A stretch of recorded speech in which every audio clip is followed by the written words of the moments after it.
Hello बच्चों, let us read the question first. Fertilizers are harmful for soil because they increase soil fertility, they cause the soil pollution, provides nutrients and they are inorganic salt. Fertilizer soil के लिए harmful क्यों होते हैं हमें ये बताना है.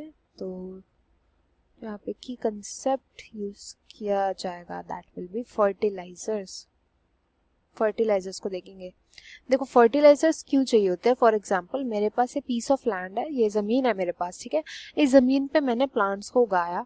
अब हर जो भी मैं प्लांट उगाऊंगी ना, इन प्लांट की बेसिक नीड होती है कुछ न्यूट्रिएंट, जैसे कि नाइट्रोजन चाहिए होता है उनको फास्फोरस चाहिए होता है, सभी प्लांट को फास्फोरस चाहिए होता है एंड पोटेशियम चाहिए होता है.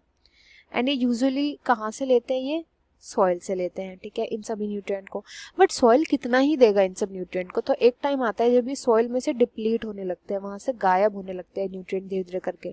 तो अब मेरे प्लांट्स को मैं ग्रो कैसे करूंगी, तो मैं इन्हें केमिकल्स देती हूँ. केमिकल्स जिनके अंदर ये तीनों के तीनों न्यूट्रिएंट जो होंगे वो अवेलेबल होंगे, ये सॉइल में मैं छिड़क देती हूँ इन केमिकल्स को. एंड इसके थ्रू प्लांट्स जो होते हैं मेरे सॉइल से जो होंगे इन न्यूट्रिशंस को ले पाएंगे. इन्हीं केमिकल्स को हमने क्या बोला है, फर्टिलाइजर्स बोला है. अब फर्टिलाइजर्स तो यहाँ पे क्या कर रहे हैं, सिचुएशन में मेरी हेल्प कर रहे हैं कि ये प्लांट्स को न्यूट्रिएंट प्रोवाइड करवा रहे हैं. बट सॉइल के लिए ये हार्मफुल क्यों होते हैं, जो फर्टिलाइजर्स होते हैं ये हार्मफुल क्यों होते हैं ये देखते हैं. देखो किसी भी चीज़ का अगर हम ओवर यूज़ करेंगे तो ओवर यूज़ करना ना किसी भी चीज़ का अच्छा नहीं माना जाता. अगर हम फर्टिलाइजर्स को ओवर यूज़ करते हैं तो उससे क्या होता है कि ये जो केमिकल्स होते हैं ये धीरे धीरे करके हमारी फूड चेन में इन्वॉल्व होने लगते हैं, फूड चेन के अंदर आने लगते हैं.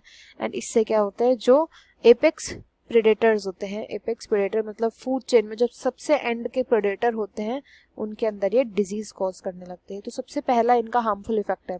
दूसरा क्या होगा कि ये धीरे धीरे जब मैं इनका बहुत ज़्यादा ओवर यूज़ करूंगी तो ये सॉइल के अंदर तो रिटेन हो नहीं पाएंगे. तो क्या होगा, जब मैं पानी डालूंगी ना तो पानी के साथ साथ ये बह जाएंगे and water pollution and soil pollution को कॉज करेंगे. वाटर एंड सॉइल को ये पल्यूट करेंगे. तो ये इनके कुछ मेन हार्मफुल इफेक्ट्स होते हैं. इसलिए बोला जाता है कि फर्टिलाइजर्स पे बहुत ज़्यादा डिपेंडेंट नहीं होना चाहिए. जो केमिकल फर्टिलाइजर्स होते हैं उन पे बहुत ज़्यादा डिपेंडेंट नहीं रहना चाहिए. तो इस क्वेश्चन का राइट आंसर हो जाएगा option B, they cause soil pollution. I hope you understood well. Best of luck and thank you.